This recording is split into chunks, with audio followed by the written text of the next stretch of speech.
라헬이 자기가 야곱에게서 아들을 낳지 못함을 보고 그의 언니를 시기하여 야곱에게 이르되 내게 자식을 낳게 하라. 그렇지 아니하면 내가 죽겠노라. 야곱이 라헬에게 성을 내어 이르되 그대를 임신하지 못하게 하는 이는 하나님이시니 내가 하나님을 대신하겠느냐? 라헬이 이르되 내 여종 비라에게로 들어가라. 그가 아들을 낳아 내 무릎에 두리니 그러면 나도 그로 말미암아 자식을 얻겠노라 하고 그의 시녀 비라를 남편에게 아내로 주매 야곱이 그에게로 들어갔더니 일단 30장은 29장에 연결되어진 내용입니다. 그래서 하나님의 선민을 준비하신다. 선민은 지금 이스라엘 백성들의 12아들, 우리가 12아들을, 이 12아들은 이걸 우리가 언약자손이라고 이렇게 이야기를 하죠. 언약자손이라고 이렇게 이야기를 하고, 이것은 이제 하나님 나라를 이루실 때에 하나님 나라의 12지파를 통해 가지고 언약자손이 이 언약되어진 나라, 하나님 나라, 이 나라를 이루실 것에 대한 이야기들입니다. 그래서 창세기 모세 5경에서 우리가 언약되어진 이 모세 5경을 통해 가지고 언약되어진 이 내용은 역사서를 통해 가지고 이것이 성취가 되어지는 사건이에요. 그러니까 사실은 언약자손이나 하나님 나라나 이게 똑같은 주제예요. 그걸 이제 우리 모세 5경에서는 이걸 거룩한 백성을 삼고 이 거룩한 백성으로 하여금 제사장 나라를 삼겠다. 이런 구도로 되어져 있는 겁니다. 그래서 모세 5경과 역사사의 내용은 언약과 성취라고는 구도로 되어져 있기 때문에 사실은 범위라든가 뭐 이런 걸로 해서는 차이가 있지만 원리적으로 해서는 똑같은 것으로 되어져 있습니다. 그래서 우리 주님께서 그의 의와 나라를 구하라 라고 하는 그런 그 이야기는 하나님의 의로 거룩한 백성을 삼으셨으니까 이런 그 의, 예수 그리스도가 이제 언약자손으로 오실 거거든요. 언약자손인 그 의와 그리고 언약자손의 기초를 세워서 세워진 주님의 몸된 교회, 이 나라를 구하라고 주님께서 그렇게 이야기를 한 거예요. 그래서 성경의 모든 성경이 이제 이렇게 되어져 있으니까 메시아를 언약하고 메시아를 성취하시는 것이 성경 내용의 전부인 거예요.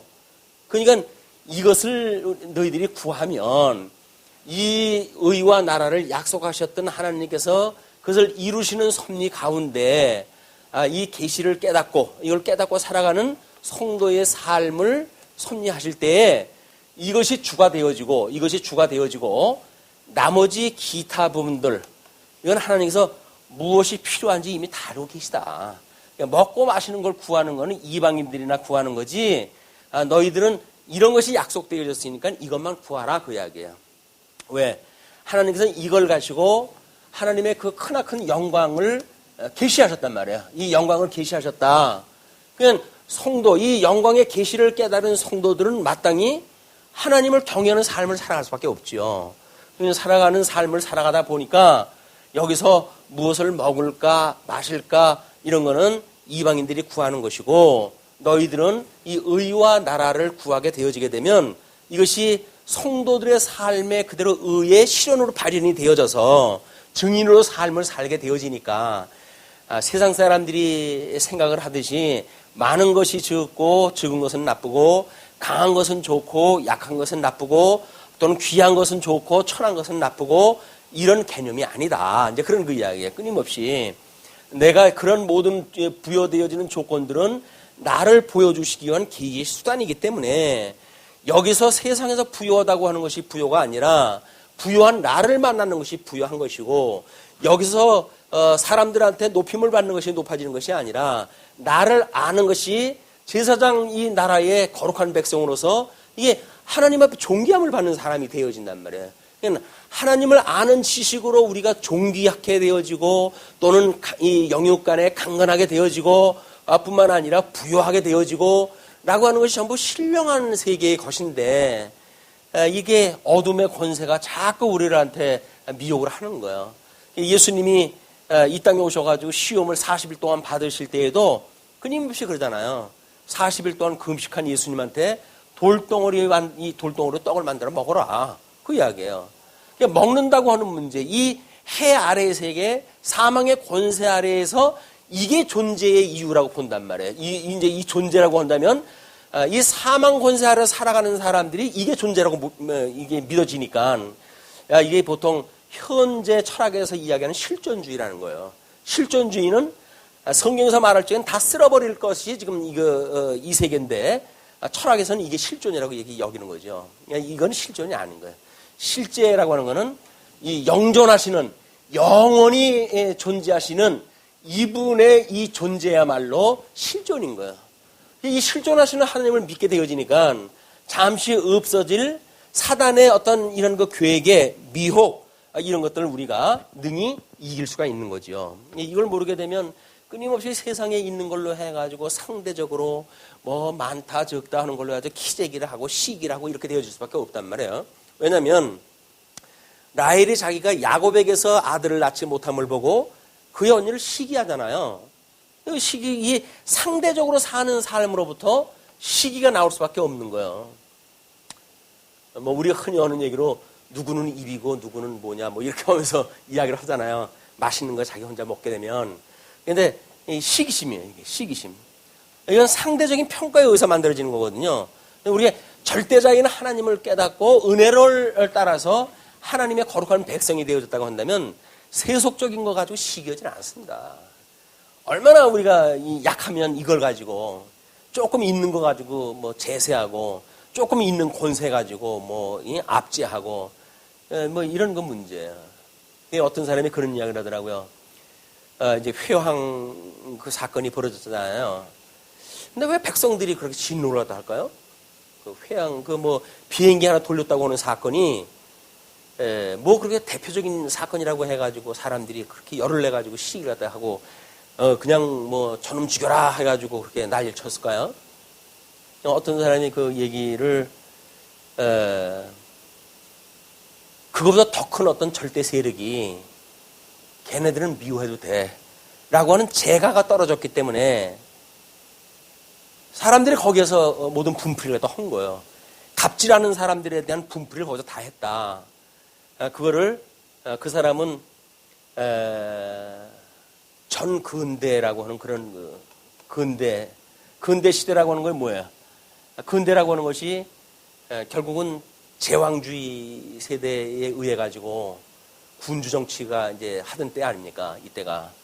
그래서 프랑스에서 그 끝없는 피를 갖다 흘려가면서 자유를 쟁취하고 이렇게 했을 때 개인이 이 진정한 힘을 갖게 되어졌을 때 이걸 현대라고 이렇게 이야기를 한단 말이에요.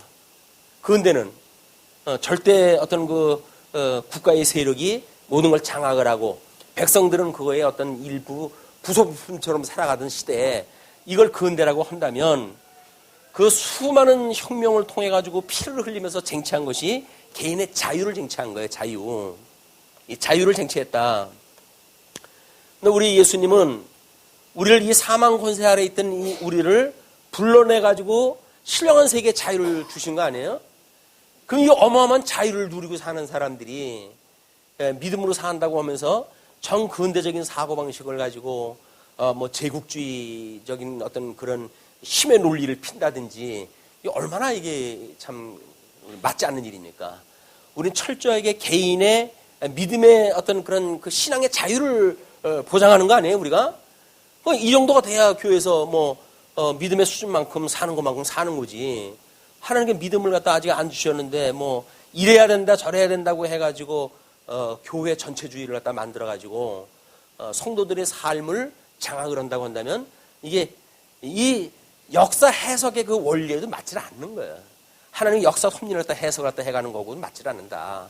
우리가 어떻게 이런 그 여기서 이야기하는 힘이라고 하는 논리를 이해할 것인가라고 하는 문제도 마찬가지인 거예요. 만약에 뭐 부모님이 부모라고 하는 것이 어떤 힘으로 작동했다 해가지고 자녀를 압제한다고 한다면 이거는 근대적인 사고방식이죠.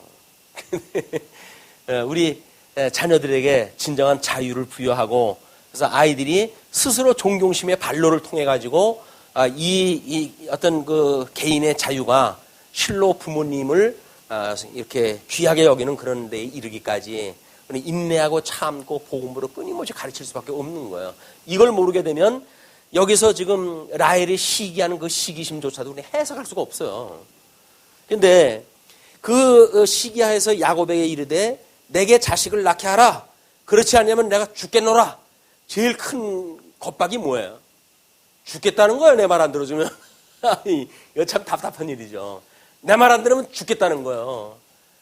그러니까 이게 야곱이 성을 내잖아요. 성을 내가지고 뭐라 그래요? 아니 그대를 임신하지 못하게 하시는 이는 하나님이시니 내가 하나님을 대신하냐? 내가 아기를 낳고 안 낳고 하는 걸 내가 내 맘대로 하냐? 이래가지고 자빠지는 거예요 뒤로. 이건 하나님의 일이 내 일이 아니다. 이렇게 이야기를 한단 말이에요. 우리는 형을 속이는 그 우리 야곱이라고 하는 그 인물이 철저하게 어떤 하나님의 섭리와 인간의 섭리라고 하는 두 가지의 섭리의 양적 측면에서 우리가 지금 조명을 해오고 있잖아요. 이걸 놓치면 안 되는 거야. 조를 할 때로부터 우리는 이미 야곱이 어떤 하나님께서 섭리하시는 하나님의 일이 있어요. 하나님의 섭리. 뭐 아까 몇 장 찬송 불렀던 거를 하나님의 시간이라고 이렇게 설명을 하고 했던데 아마 우리 통일 성경에는 없는 걸로 보아가지고는 참 시간, 참 역사를 이야기하는 파르트 신학이라고 하는 거에 기초한 어떤 그런 가사가 아닌가 그냥 언뜻 볼 때 그렇게 느낌이 왔는데 이 하나님의 섭리와 근데 여기서 보는 이 인간에 대한 그런 일이 있어요. 이 인간이 해가는 추구하는 일이 있거든요. 이걸 우리가 인본주의다 이렇게 이야기를 했다고 한다면 이걸 신본주의라고 이렇게 이야기를 하는 거 아니겠어요? 자 그러면 지금 라헬이 성을 내게끔 이제 물론 뭐 아들을 낳게 해라 뭐 이제 안 하면 죽겠다라고 땡깡을 놓으니까 야곱의 입장에서 보게 되면 이건 하나님의 일이지 내 일이 아니다 이렇게 이야기를 했단 말이에요. 근데 사실은 그 라헬을 맞이할 때로부터 보게 되면 철저하게 인간적인 접근이 됐던 거 아닙니까?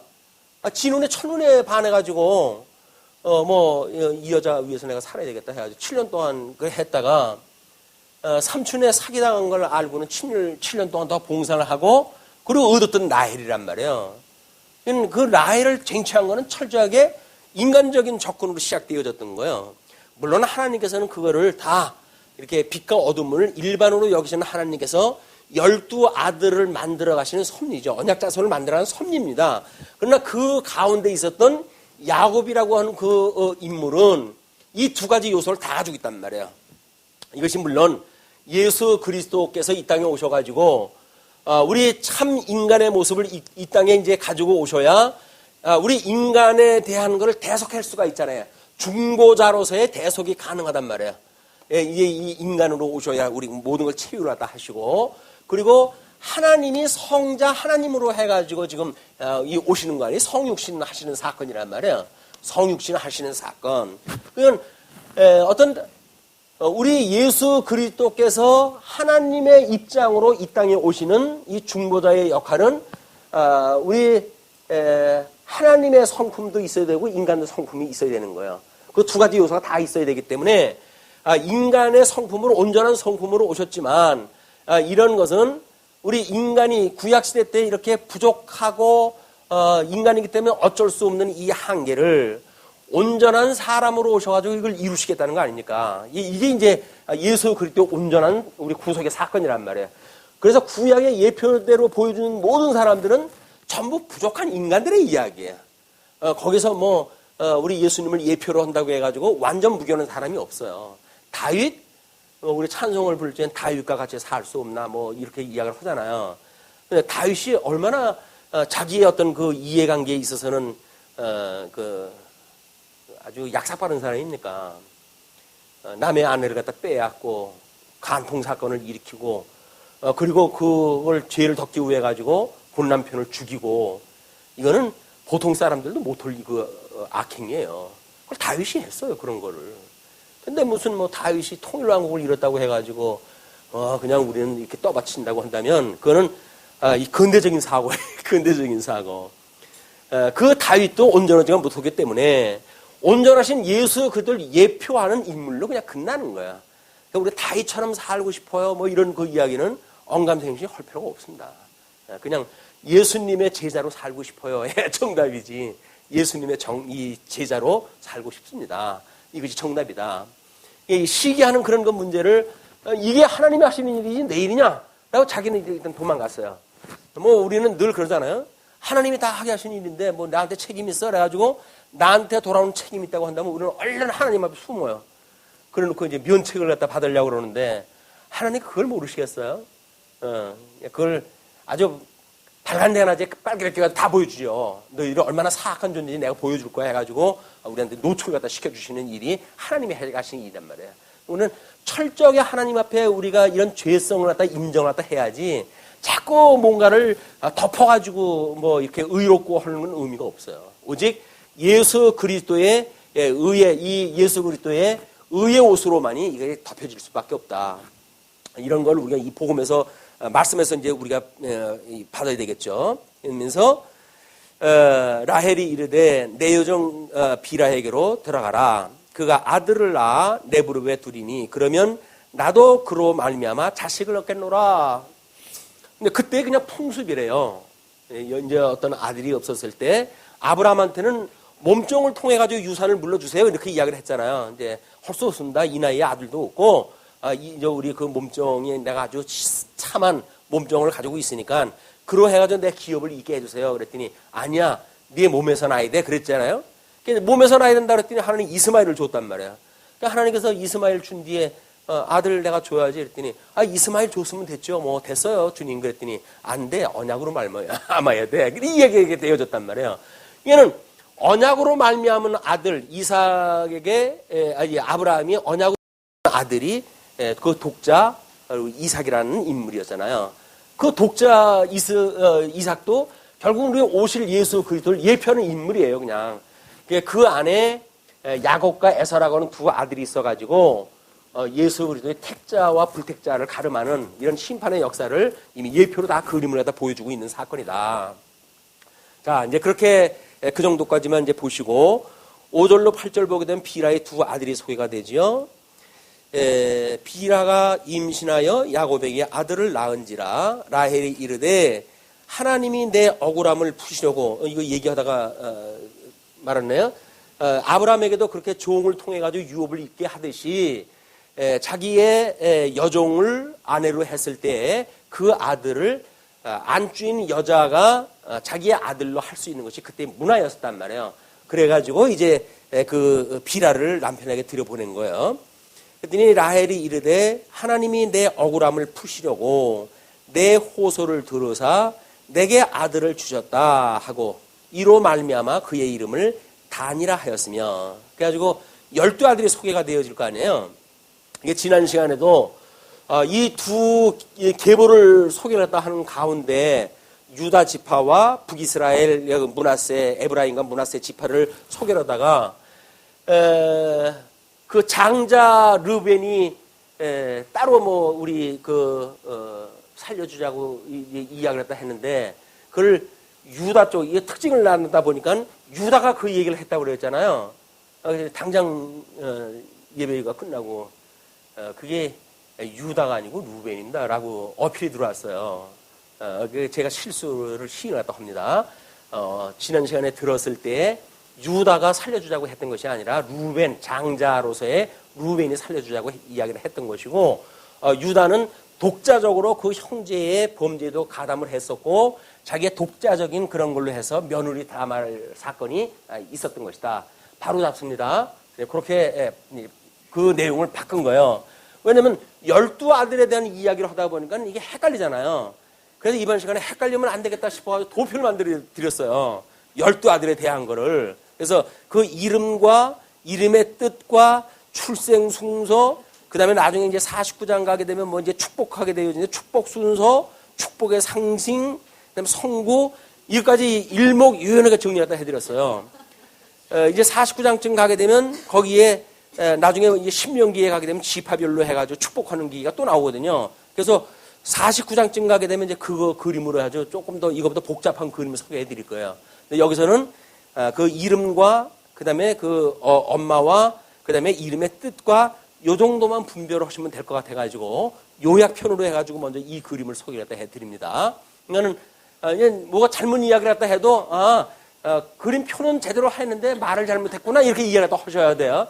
아유 저 목사 성경 가르친다 그러더니 성경도 몰라가지고 저렇게 한다 이렇게 오해 없으시기 바랍니다. 물론 목사라고 해서 뭐 다 안 되는 건 아닙니다. 그렇지만 일단 이 도표를 기본으로 해서 삼으시면 되겠어요. 그래서 이제 거기 레아가 일단 그 넷째 아들까지 난 상태에서 태가 다쳤고 그리고 비라를 이제 그 라헬에 준 거 아니에요? 그 단을 주는데 이게 하나님의 심판이라는 이야기예요. 나를 불쌍히 여기셔가지고 내 기도를 들어주셔서 나로 하여금 아들을 주셨다라고 해가지고 이 시기심으로부터 이게 아주 쓸데없는 그 자존심을 세우게 되어지는 거예요. 하나님이 자기의 말씀을 기도를 들어줘가지고 아들을 주었다고. 근데 하나님께서는 이미 언약자손은 12아들을 주식으로 작정이 되어져 있는 겁니다. 이 12아들이라고 하는 거는 하늘의 숫자하고 땅의 숫자하고 이게 곱해진 숫자이기 때문에 하나님께서 충만한 언약자손을 만들어 갈 때는 12로 시작이 되어져요. 모든 것이 12 나오게 되면 이건 완전수로구나 이렇게 보시면 되는 거예요. 물론 열이라고 하는 것도 완전수로 설명이 되어지고 이제 이렇게 있지만 지금 12이라고 하는 이 내용은 하나님의 어떤 완전한 언약자손 이걸 예표하는 거지. 그 12아들 중에 뭐 자기가 기도했기 때문에 이렇게 하나님께서 원수를 갚아줬다든지 이런 시기심을 들어주시는 분이 아니에요. 이분이 만약에 기도를 했다고 하더라도 이 시기심에 따라서 기도했다고 한다면 하나님의 시기심에 의한 기도를 갖다 들어주시진 않겠죠. 그러나 인간적인 이 부족하고 죄성을 증명하시기 위해서 하나님께서는 때로는 죄인들의 이야기를 제법 들어주시는 사건들이 있어요. 이것이 이제 우리 그 야곱이 하나님 앞에 라헬을 사랑하면서도 레아를 얻게 하셨던 그런 사건이라든지 이런 걸 통해서 우리가 보여지듯이 자 그러면 이제 라헬이 그렇게 단이라고 하고 라헬의 시녀 비라가 다시 임신하여 둘째 아들을 야곱에게 낳음에 라헬이 이르되 내가 언니와 크게 경쟁하여 이겼다 하고 그의 이름을 납달리라 하였더라. 그 납달리라고 하는 것은 경쟁함이라고 하는 뜻을 가졌다고 그러지 않았어요. 그러니까 시기라고 하는 것은 이건 끊임없이 상대적인 거기 때문에 이건 누구 하나가 살든지 죽든지 싸움이 나야 되는 거예요. 그래서 시기심에 의해 가지고 논쟁이 벌어지는 일은 무익한 일입니다. 그래서 우리는 뭐 정당성을 주장해 가지고 이러고 저러고도 이해하겠다 하고 그러는데 우리가 이런 시기심에 의해 가지고 변증을 한다는 이야기는 결코 생명을 공급할 수가 없어. 그래서 우리가 뭐 이 시기심이라고 하는 문제는 우리 잠언서에 의할 것 같으면 온 산의 나무가 다 타야 그래야 시비거리가 없어지지. 옳고 그름을 따지는 이 상대적인 시비, 옳고 그름을 따지는 문제, 이거는 온 산의 나무가 다 타면 불탈 것이 없을까? 탈 나무가 있으면 끝일 수 없는 것이 시비라는 거예요. 시비를 가리고 싶다. 이렇게 해서 자기의 정당성을 이야기하시는 분들은 오해가 없으시기 바랍니다. 시비를 갖다 없앨 수 있는 방법은 그 사건에 내가 죽어버리면 돼요. 근데 난 죽기는 싫고 그리고 거기서 이기려고 그러니까 그 집에 싸워야 되는 거예요. 그러나 이거 상대적인 데서 우리가 이기는 방법은 어떻게 해야 돼요?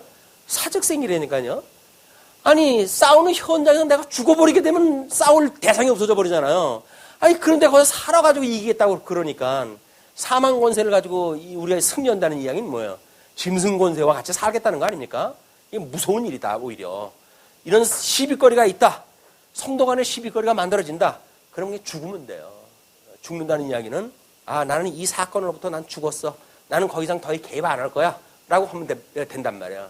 근데 뭐 인정상 저 사람 말을 들어주는 것이 나한테 유익이 있지 않을까? 나는 뭐 이렇게 자그마한 어떤 욕심들이 꿍쳐놓은 곳이 있으니까 줄을 갖다 서야 되겠고 뭘 해야 되고 그러면 그분한테 가표를 갖다 던져야 되겠고 하여간 파당이 지어지는 거예요. 파당이라고 하는 거는 이거로부터 만들어지는 겁니다. 개인적인 파당이 단체적인 판당으로 만들어지는 거예요. 아마 이 현대에서 넘나드는 현대인답지 않은 사람들이 가지고 있는 전 근대적인 사고방식으로 회항되어지는 사건. 이것이 개인의 어떤 그런 그 시비거리를 파장을 지어가지고 이걸 전체주의적인 입장으로 확대시켜버리는 거예요. 그게 교회 파당의 문제야. 우리는 개인의 문제냐, 이게 어떤 이유가 있느냐를 잘 구분을 해야 되거든요. 근데 우리는 명분만 있다고 보게 되면 힘 있는 사람의 줄을 갖다 서가지고 이쪽에 스스로 가려고 우리 애를 쓰는데, 이거는 신앙적으로 정리를 갖다 다시 해야 될 문제들이에요. 자, 그러면서 이제 그 9절서부터는 레아의 여종 실바의 두 아들이 소개가 되어지요. 레아가 자기의 출산이 멈춤을 보고 그의 시녀 실바를 데려다가 야곱에게 주어 아내로 삼게 하였더니, 바로 시기심에 의해 가지고 방법이 나오니까 레아라고 해가지고 그 방법 안 쓰겠어요? 그래? 그런 방법이 있어? 그렇다고 한다면 나도 부족한 거 없지. 그래가지고 자기의 몸종을 이 야곱한테 또 이제 준 거예요. 야곱은 가만히 앉아가지고 이 시기심 때문에 아내부자가 돼버렸어요. 아내부자. 아내부자라고 하는 그 이야기는 아내가 졸지에 넷이 만들어졌단 말이에요. 이게 복인지 전인지는 모르겠지만 자기 스라의 자녀가 여러 배를 가지고 있다고 하는 건 보통 힘든 게 아닙니다. 물론 이 일 가지고 하나님이 일을 갖다 하시죠. 그러나 인간 야곱을 보게 되면 나중에 이제 그 요셉을 형제들이 시기해가지고 팔아먹는 사건이 나오고, 지금은 라헬이 이제 나를 우리 하나님께서 말씀을 들어줘가지고 내 아들이 되어졌구나 이러고 지금 대단하게 그 자존심을 높이잖아요. 근데 팔아먹을 때 될 때쯤 되면은 어떻게 해요? 그 이쪽에서 지금 비라의 아들들도 12아들 편에 다 들어버린다니까요. 따로 지금 그렇게 해가지고 요셉 편 들질 않아요. 그건 착각이에요, 착각. 왜? 어떤 것이 대세냐를 갖다 읽어낼 수가 있거든요. 그 아들 자기네 둘밖에 안 되는데 요셉은 아버지가 기호해가지고 함께 움직이지도 않아요.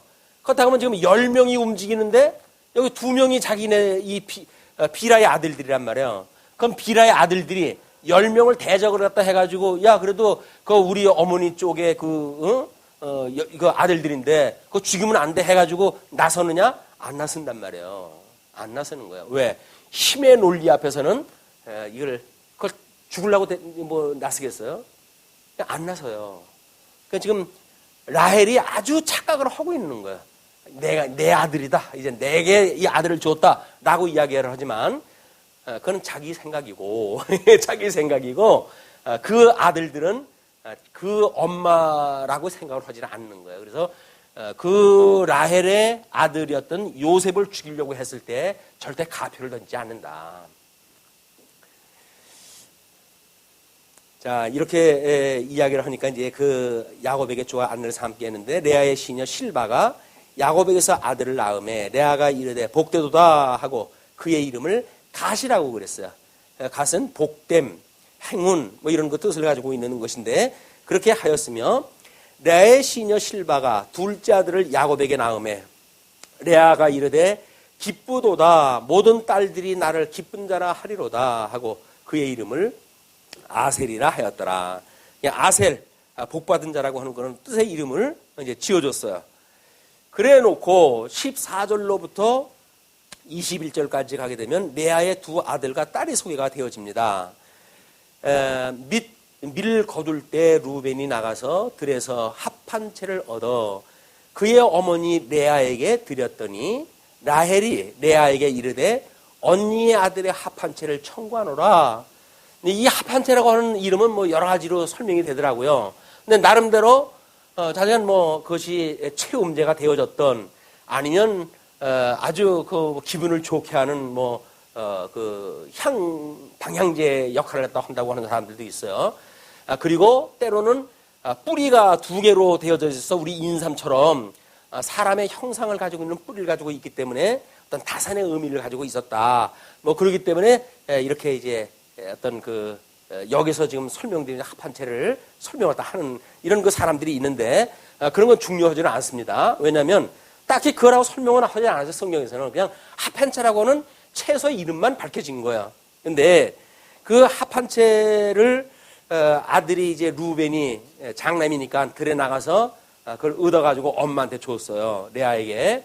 그랬더니 그걸 보더니 라헬이 이제 레아에게 이르되 언니 아들의 합한 채를 청구하노라. 레아가 화가 났어요. 그에게 이르되 내가 내 남편을 빼앗은 것이 작은 일이냐? 그런데 내가 내 아들의 합한 채도 빼앗고자 하느냐? 라헬이 이르되 그러면 언니의 아들의 합한 채 대신에 오늘 밤에 내 남편이 언니와 동침하리라 하니라. 이 아내가 4명이니까 이 야곱은 어제 남편의 구실을 갖다 해야 될 거 아니겠어요? 그냥 하면 윤번대로 돌아갔던데 윤번대로 돌아갔던가 봐. 그래서 라헬의 차례인데 라헬의 합한 채를 대신에 이제 그 자기한테 들어왔던 차례를 레아 언니한테 양보를 갖다 하고 대신 그걸 다오 이렇게 요청을 갖다 한 거예요. 그랬더니 레아가 그에게 이르되 레아가 그에게 이르되 내가 중반절에 라헬이 이르되 그러면 언니의 아들의 합한 채 대신에 오늘 밤에 내 남편이 언니와 동침하리라 하니라.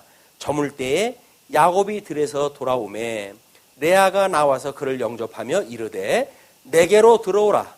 내가 내 아들의 합한 채로 당신을 샀노라. 그 밤에 야곱이 그와 동침하였다.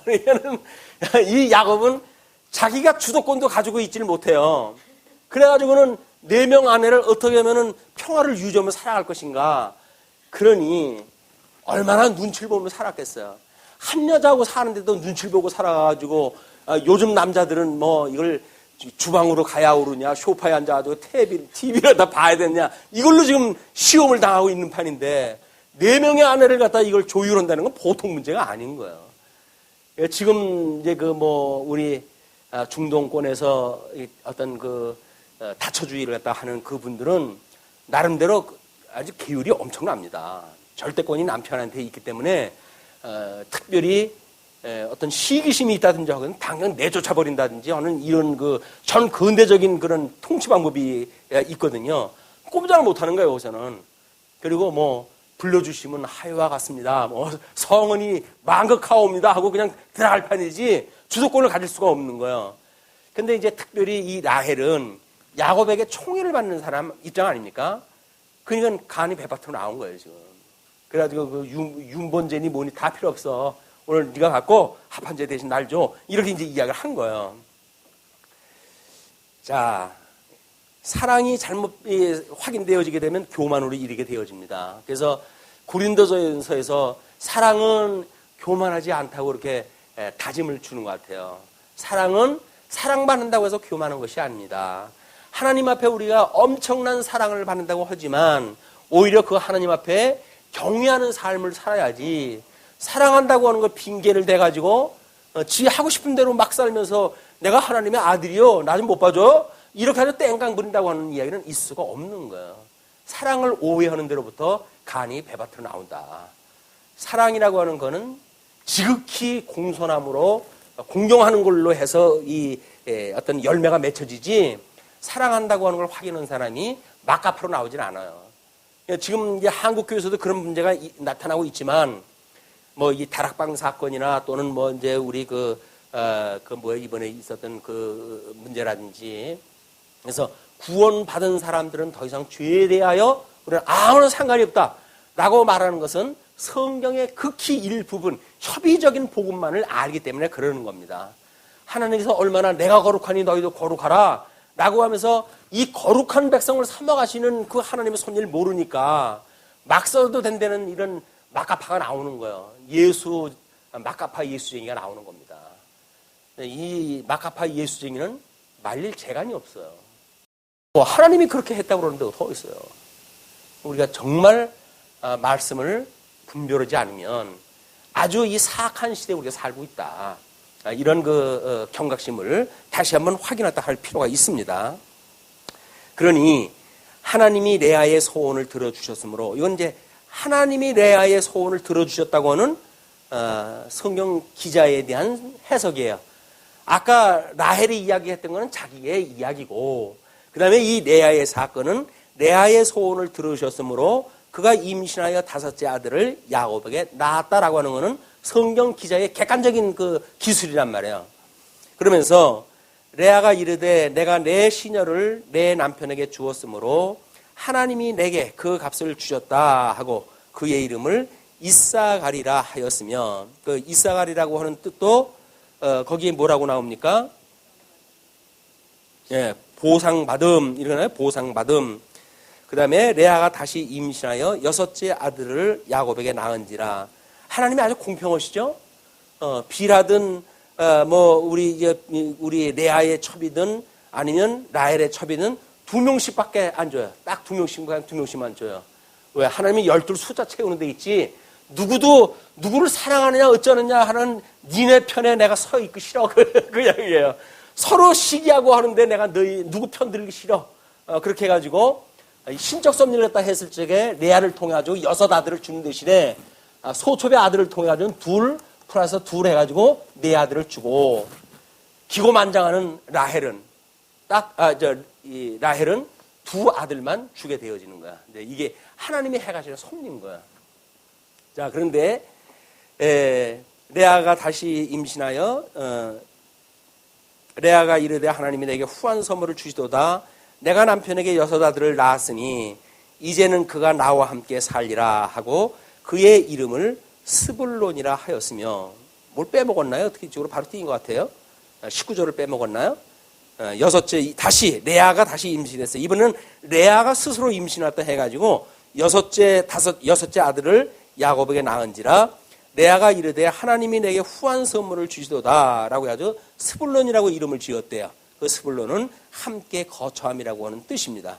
그래서 10번째 아들을 얻게 되어진 거예요. 9째 10번째 아들을 얻게 되어졌다. 그리고 그 후에 21절 그 후에 그가 딸을 낳고 그 이름을 디나라 하였더라. 이 21절에 디나라고 하는 이 딸아이가 나타나는데 그 디나라고 하는 그런 이름의 뜻이 12 아들을 낳았는데, 지금 물론 이제 10 아들까지 낳았으니까 10 아들이 낳았는데 거기 딸이 낳았으면 지금 같은 감각으로 보게 되면 얼마나 예뻤겠어요, 그 딸을. 디나라고 하는 그 이름을 주었는데, 우리 아가서 7장 13절을 한번 볼까요? 네. 아가서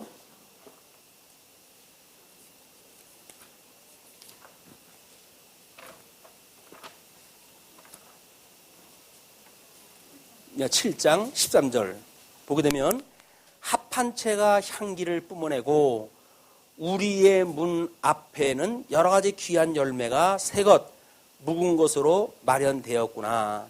내가 내 사랑하는 자 너를 위하여 쌓아둔 것이로다. 이미 여기서 이야기하는 그 합한 채, 아가서에서 말하는 그 이야기는 향기를 뿜어내는 것으로 합한 채가 소개가 되어지고, 그리고 내 사랑하는 자 너를 위하여 내가 쌓아둔 것이다. 그렇게 지금 이야기했던 합한 채 사건은 다른 성경에서는 거기에서만 그렇게 설명이 되어지고 있어요. 이거는 방향의 그 성품이 있고 막 그걸로 해가지고 체험 효과까지 있는지는 모르겠으나, 그것이 레아가 그 야곱과의 사이에서 5째, 6째 아들을 낳게 되어진, 닫혔던 태를 열어주시게 되어진 특별한 동기가 있게 되어진 그런 특별한 그 야채라고 하는 걸 설명했다 하고, 그 다음에 이제 22절부터 24절 보시게 되면 라헬이 요셉을 출산하게 되어집니다.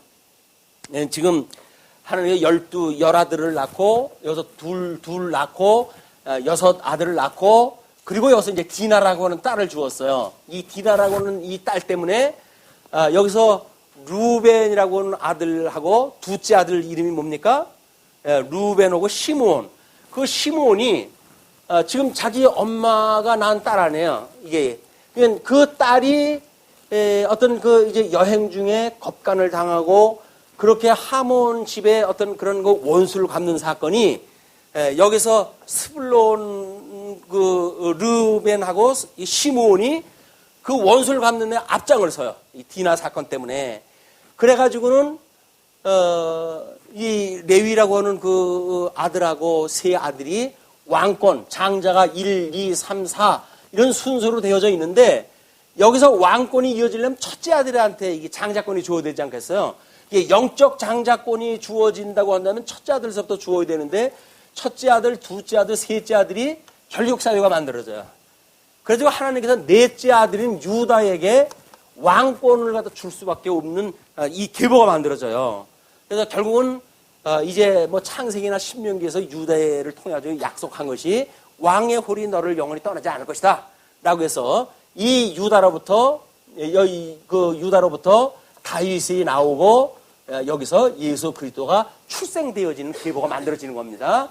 이 디나라고 하는 이 딸은 결국은 그 어떤 디나를 통해 가지고 하나님의 뭐 다른 걸 설명하지는 않고 이 계보를 이어가는데 어떻게 하나님의 이 주권적인 섭리가 이제 이렇게 이루어지고 있는지를 보여주는 그런 계시의 방식으로 지금 주어진 거예요. 그래가지고는 유다에 의해 가지고 이제 왕통이 이어져 가니까 하나님께서 12지파 중에 3지파를 이미 그런 조건을 통해 가지고 이제 복도 주시고 모든 예언이 이렇게 이루어지고 있단 말이에요. 그래서 이 디나라고 하는 그 딸은 결국은 유다를 왕통에 있게 되어지도록 섭리하시는 역사 계시의 어떤 수단으로 지금 쓰여져 있다. 이렇게만 이해가 또 하시면 될 것 같아요. 그래서 그런 뭐 이제 나중에 뭐 설명이 나오겠지만 자기의 그런 친모의 딸을 위해 가지고 혈기를 부르는 사건조차도 하나님께서는 어떻게 그들에게 경계를 하셨는지 이런 그 내용도 우리가 이제 확인하게 되어질 겁니다. 자, 그러면서 이제 22절, 24절 보시게 되면 그 라헬이 요셉을 출산하는 사건이 소개가 되어지는데 하나님이 라헬을 생각하신지라 여기서 이제 하나님이 라헬을 생각한 거예요. 앞에 뭐 이러고 저러고 이야기한 거는 전부 자기의 개인적인 해석인 거예요. 하나님의 뜻이 아니에요. 하나님이 라헬을 생각하신지라 하나님이 그의 소원을 들으시고 그의 태를 여셨으므로 그가 임신하여 아들을 낳고 이르되 하나님이 내 부끄러움을 씻으셨다 하고 생육하고 번성하라고 하나님께서 이 약속을 갖다 주신 건데 그걸 이루지 못한다고 한다면 이때 그 이스라엘의 그런 그 문화적인 배경은 대를 이어주지 못한다고 한다면 그걸 수치로 여겼던 거예요. 그랬는데 이렇게 아들을 낳게 해줬으니까 하나님께서 내 수치를 가려주셨다. 그렇게 이제 본 거지요. 그러면서 그 이름을 요셉이라 하니 여호와는 다시 다른 아들을 내게 더하시기를 원하노라 하였더라. 뭐 우리 하나 주면 하나로 만족하지는 않습니다. 더 주기를 원하는 이런 사건이 만들어지는데 그 요셉이라고 하는 그 아들은 수치를 제거하다라고 하는 뜻이고 그리고 이제 베냐민은 아직 이제 나오질 않았으니까 25절로 36절 라반과의 품삯 계약이 되어져요. 그러면 12아들 중에 11아들과 한 딸이 지금 완성이 되어졌고 한 아들은 아직 준비가 안 됐어요. 그거는 역사 섭리를 또 해가면서 또 이제 낳게 해줘야 될 이유가 있는 거예요. 그래서 사건이 뭘로 전개가 되어지냐면 25절로부터 이 36절까지는 라반과의 품삯 계약이라고 하는 사건으로 이제 전개가 됩니다. 자, 그러면 25절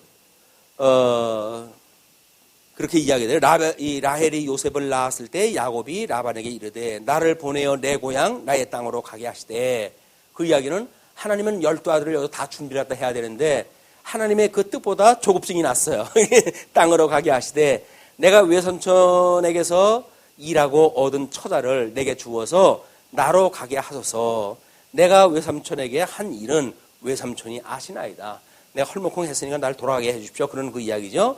라반이 그에게 이르되 여호와께서 너로 말미암아 내게 복 주신 줄을 내가 깨달았노니 내가 나를 사랑스럽게 여기거든 그대로 있으라. 또 이르되 내 품삯을 정하라. 내가 그리로 그것을 주리라. 이거는 지금까지는 두 아들을 얻기 위해서 그랬다고 한다면 이제는 품삯을 정해가지고 내가 너 재산을 갖다 줄 테니까 조금 더 있어라. 그렇게 이야기하는 거예요. 그러니까 야곱이 그에게 이르되 내가 어떻게 외삼촌을 섬겼는지 어떻게 외삼촌의 가축을 쳤는지 외삼촌이 아시나이다. 내가 오기 전에는 외삼촌의 소유가 적더니 번성하여 때를 이루었으니 내 발이 이르는 곳마다 여호와께서 외삼촌에게 복을 주셨나이다. 요거 잘 염두에 두세요. 그러나 나는 언제나 내 집을 세우리이까. 라반이 이르되 내가 무엇으로 내게 주랴. 야곱이 이르되 외삼촌께서 내게 아무것도 주시지 않아도 나를 위하여 이 일을 행하시면 내가 다시 외삼촌의 양떼를 먹이고 지키리이다. 오늘 내가 외삼촌의 양떼에 두루 다니며 그 양 중에 아롱진 것과 점 있는 것과 검은 것을 가려내며 또 염소 중에 점 있는 것과 아롱진 것을 가려내리니 이것은 이 같은 것이 내 품삯이 되리이다. 뭐 양이나 염소나 대부분 단색 아니에요. 검정색이든 염소는 검정색이라든가 양은 뭐 흰색이라든가 단색인데 가끔가다 이렇게 아롱진 것들이 있었던가 보지요. 그게 숫자가 적으니까 아롱진 것을 내가 내 것으로 하겠다. 조건을 제시했다 했어요. 그 삼촌 입장에서 보게 되면 얘가 그렇게 목자 일을 했다 하면서도 아직 뭘 모르는구나. 얼마나 캐절 불렀겠어요. 그래? 아, 좋다. 이렇게 떼어지는 거죠. 그래서 후에 외삼촌께서 오셔가지고 내 품삯을 조사하실 때에 나의 의의가 내 대답이 되리이다. 내게 혹시 염소 중 아롱지지 아니한 것이나 점이 없는 것이나 양 중에 검지 아니한 것이 있거든 다 도둑질을 한 것으로 인정하소서. 구별하기가 좋으니까 그래 이제 요청을 갖다 했어요. 라반이 이르되 내가 내 말대로 하리라 하고 그날에 그가 순염소 중 얼룩무늬 있는 것과 점 있는 것을 가리고 암염소 중 흰바탕에 아롱진 것과 점 있는 것을 가리고 양 중에 검은 것들을 가려 자기 아들들의 손에 맡기고 다 자기 아들 손에 맡기고 자기와 야곱의 사이를 사흘 길이 뜨게 하였고 야곱은 라반의 남은 양떼를 치게 하리라. 아롱진 거를 달라고 그러니까 아롱진 것이 만약에 야곱한테 가게 되면 자기한테 불리할 거 아니겠어요. 그걸 다 빼가지고 자기 아들한테 맡긴 거야. 그러니까 지금 서로 술을 쓰는 거예요. 요셉은 요셉대로, 야곱은 야곱대로 해서 술을 쓰고 라반은 라반대로 지금 이제 술을 쓰고 있는데 야곱이 그걸 갖다 내 어떤 그 수확물로 하겠다라고 이야기를 했더니 그래? 그러면서 자기 아들한테 다 줄려버린 거야. 그런데 야곱이 버드나무와 이제 그 37절서부터 이제 이렇게 소개가 되어져. 야곱이 버드나무와 살구나무와 신풍나무의 푸른 가지를 가져다가 그것들의 껍질을 벗겨 흰 무늬를 내고 그 껍질 벗긴 가지를 양떼가 와서 먹는 개천의 물 구유에 세워 양떼를 향하게 하며 그때가 물을 먹으러 올 때에 새끼를 베니 가지 앞에서 새끼를 뱀으로 얼룩얼룩한 것과 점이 있고 아롱진 것을 낳은지라. 야곱이 새끼 양을 구분하고 그 얼룩무늬와 검은빛 있는 것을 라반의 양과 서로 마주보게 하며 자기 양을 따로 두어 라반의 양과 섞이지 않게 하며 튼튼한 양이 새끼 뵐 때에는 야곱이 개천에다가 양떼의 눈앞에 그 가지를 두어 양이 그 가지 곁에서 새끼를 베게 하고 약한 양이면 그 가지를 두지 아니하니 그렇게 함으로 약한 것은 라반의 것이 되고 튼튼한 것은 야곱의 것이 된지라. 이에 그 사람이 매우 번창하여 양떼와 노비와 낙타와 나귀가 많았더라. 자, 문제는 야곱이 지금 술을 쓴 것이 뭐냐면 여기 버드나무, 살구나무, 신풍나무의 푸른 가지를 꺾어다가 껍질을 벗긴 거야. 가지고 흰색이 드러나게 해가지고 지금 이제 껍질이 있는 그 나무 색깔은 이제 유색일 거 아니겠어요? 그 유색과 여기 껍질을 벗겨가지고 흰색을 이걸 어긋나가지고 얼룩얼룩하게 만들어 놨다는 거예요. 이런 방식으로 해가지고 부자가 됐어요. 자, 그러면 아까 요거는 염두에 두세요라고 했던 성경 구절이 몇 절입니까? 네, 뭐라고 그랬어요?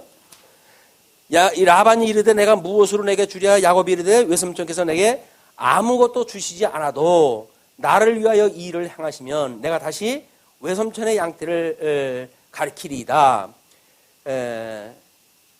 그것이 그 전에죠. 내가 오기 전에는 외삼촌의 소유가 적더니 번성하여 때를 이루었으니 내 발이 이르는 곳마다 여호와께서 외삼촌에게 복을 주셨나이다. 그러니까 결국 복은 누가 복 있는 자로 해가지고 복을 받게 되어졌다는 거예요. 야곱이 복 있는 자로 해가지고 라반이 이 복 있는 자와 함께 함으로 해가지고 복을 받았다는 이야기 아닙니까? 그런데 이 신앙 고백이 언젠가는 한 번쯤 야곱이 무슨 자신을 가지고 했을 거예요. 이건 경험상 되어진 거죠. 이미 많이 늘어났으니까. 그러면 이 경험이 있기 전에 야곱이 이런 걸 갖다가 받은 것이 언제일까요?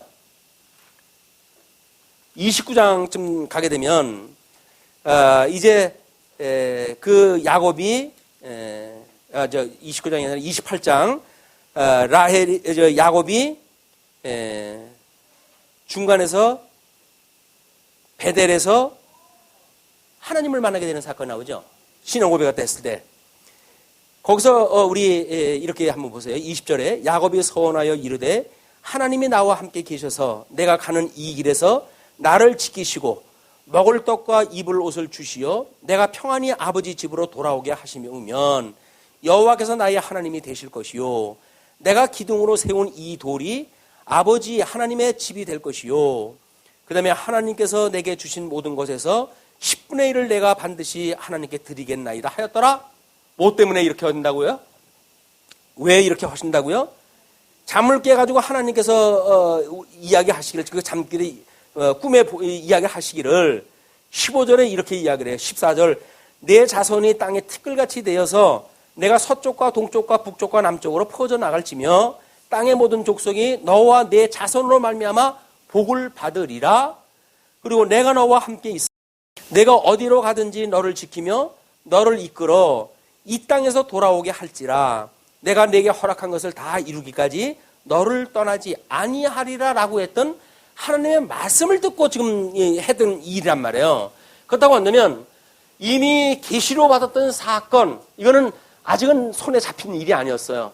그거대로 와가지고 자기가 복을 받고 자기가 발이 닿는 곳마다 복을 받아도 라반이 부자가 되어졌다고 하는 걸 지금 고백을 했잖아요. 근데 왜 이 얄팍한 수를 갖다 쓴 거예요? 꼭 이렇게 했어야 됐나요? 신풍나무와 버드나무와 이걸 가지고 이렇게 해야만 됐을까요? 뭐 이걸 다른 분들은 뭐 영상 법칙이니 뭐 이렇게 해가지고 그렇게 해가지고 알록달록한 것이 많이 나지 않았을까 이야기했다 하는데 유전학적으로 그렇게 될 수가 없는 거예요. 뭐 영상의 법칙이라 가지고 눈에 보이는 것이 알록달록한 걸 보고 교미를 갖다 하면 그런 새끼가 나온다든지 이런 것이 아니란 말이에요. 그런데 우리 호세아서 4장 13절을 한번 보실까요?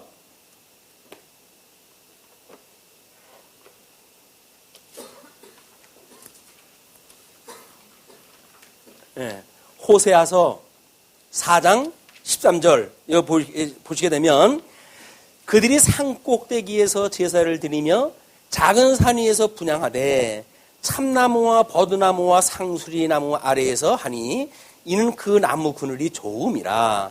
이러므로 너희 딸들은 음행하며 너희 며느리들은 간음을 행하는도다. 결국 이 나무를 가지고 있던 곳이 뭐냐면 우상 숭배하기 좋은 곳에서 이 나무를 취해가지고 결국은 우상 숭배하는 형식을 취해가지고 이걸 다 한 거예요, 이게. 그러니까 하나님께서 이 인간적인 섭리가 뭐냐면 이런 방법, 인간적인 방법을 통해서도 복을 주시겠다고 하는 믿음을 가지고 일을 다 한 거예요. 그것이 야곱이 가지고 있는 인간적인 그런 그 방법이었다.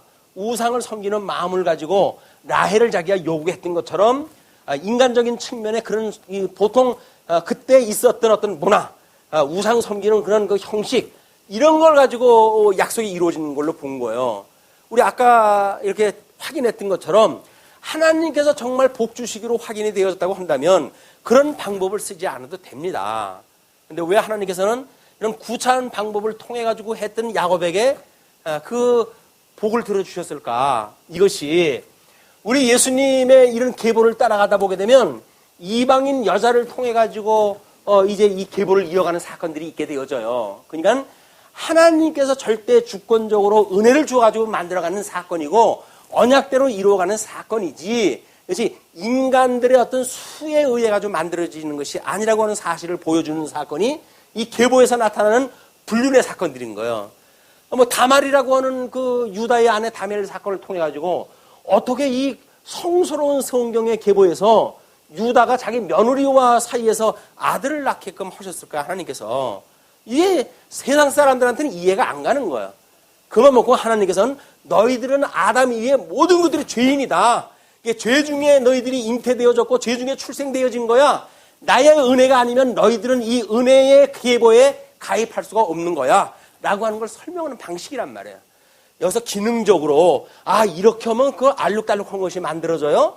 그럼 우리도 그런 방법을 한번 썼으면 좋겠네요. 뭐 이런 걸로 머리가 돌아가면 안 돼요. 이거는 불의한 그 야곱이 인간의 한계를 드러난 거예요. 그런 우상을 섬기는 그런 문화에서 만들어낸 또 하나의 어떤 기능적인 걸 가지고 자기가 복을 받겠다고 하는 자기의 방식에 복 받는 방법으로 쓴 거란 말이에요. 뭐 어디에도 그렇게 설명을 한 데는 없습니다만은 이렇게 통섭적으로 성경을 보다 보니까 그렇게밖에 설명이 안 되는 거예요, 이게. 그래서 우리 그 예수 그리스도의 계보의 부정한 사건을 통해 가지고 하나님의 은혜로 이 계보가 완성되어진다고 하는 걸 보여주는 극적인 사건을 염두에 두고 야곱이 어떻게 이런 그 술수를 통해 가지고 이거 돈을 많은 걸 재물을 갖다 얻어가지고 나오게 되어지는가? 이런 철저하게 인간적인 야곱의 성품인 거예요. 그래서 이런 그 부족한 야곱의 모습을 보고 우리는 인간은 이게 소망이 없구나. 이걸 우리는 만나야 돼요. 그래서 온전케 하시는 예수 그리스도를 만나지 않는다고 한다면 그래? 그런 방법으로도 복을 받는다고 엉뚱한 기능주의로 빠져버릴 수밖에 없는 거예요. 그래서 끊임없이 온전하신 예수 그리스도를 예표하는 이런 죄인의 인간상을 드러내고 고발하고 하나님의 은혜를 우리한테 보여주시는 또 하나의 단면으로 이해를 하는 것이 막 이런 이상한 짓거리를 갖다 해가지고 이렇게 나머지 어떤 복을 갖다 받게 되어지는 이런 걸 우리가 볼 수가 있다. 그래서 육신의 소욕으로 이렇게 하나님 앞에 구해도 주실 때가 있어요. 이게 하나님 앞에 하나님이 기뻐하시는 뜻이 아닌데 기왕이면 좀 꾹꾹 눌러가지고 주세요. 주님 뭐 입 크게 벌리라고 그러면요. 내가 그냥 입을 크게 벌려가지고 아우성을 칩니다. 주님 나한테 좀 주세요. 라고 이야기할 때 하나님께서 정말 하늘문을 여시고 꽉꽉 눌러주도록 주실 때가 있어요. 근데 문제는 그걸로 해가지고 각오를 하셔야 돼요. 그 시험을 얼토에 견딜 거는 주시는 걸로 이런 건 우리가 족하면 됐다. 나라와 의를 구하는 걸로 해서 본연의 걸 구하고 나머지 거는 하나님께서 주시는 것만큼 주면 된다. 봄이면 우리가 꽃을 피우고 여름이면 뜨거운 태양 아래 무성한 이파리를 만들어내고 가을에 뭐 결실을 갖다 하고 겨울에 그런 그 우박과 무슨 뭐 이런 그 눈과 서리에 우리가 겨울을 나고 사시사철 그냥 자연스러운 방법대로 하나님의 섭리하시는 은혜를 깨닫는 것이 지혜지. 뭔가를 우리들의 수를 동원을 갖다 해가지고 뭘 더 주세요, 꾹꾹 눌러주세요, 뭐 이런 것들은 별로 그래 바람직한 얘기가 아니다. 내가 너한테 필요한 건 무엇이 필요한지 내가 다 알고 있어. 그러니 무엇을 먹을까, 무엇을 마실까, 무엇을 입을까 너는 염려하지 마라. 다만 그의 나라와 의의를 구하라. 그러면 내가 이런 것 다 줄게. 이렇게 이야기를 했으니까 우리한테 필요한 거는 구하지 않아도 주셔요. 다만 너무 힘드니까 하나님 아무리 주신다고 했는데 이 정도는 아닌 것 같은데 좀 더 주셔야 되는 거 아니겠어요? 라고 가지고 우리가 기도를 할 때가 있지요. 할 수도 있어요. 그렇지만 그러나 만일 하나님의 뜻이 아니라고 한다면 그냥 하나님의 뜻대로 해주세요. 이래가지고 마무리는 우리가 정리를 다 하고 넘어가야지. 막무가내로 안 해주면 나 죽을 거예요. 뭐 이렇게 하나님한테 겁주고 그러면 안 되는 거예요. 그냥 하나님 뭐 내가 이거 시험에 들게 하지 말아주세요. 다 그 얘기 아니겠어요? 요 조금 지나가면 나 시험 듭니다, 주님. 시험에 들지 말게 해주세요. 그 이야기는 요 정도는 주셔야 제가 시험에 안 들겠어요. 그런 그 이야기니까 그렇게까지만 이야기를 하시고 그리고 우리를 이게 악에서 구원하다 해주세요. 라고 하는 마무리가 돼야지 시험에 들게 하지 말아주세요. 라고 하는 그런 거는 나 주시지 않으면 죽을 거예요. 뭐 이렇게 이제 죽을 수밖에 없잖아요. 이제 이래가지고 우리가 막무가내로 간단 말이에요. 가다가도 끝내 이 악에서는 구해주세요. 라고 하는 걸 마무리 갖다 줘야 된다. 이게 우리 예수님이 가르쳐 주신 기도 방법 아니에요? 주님께서 이 쓴 잔을 나한테서 옮겨주세요. 그러나 내 뜻대로 마옵시고 아버지의 뜻대로 하옵소서.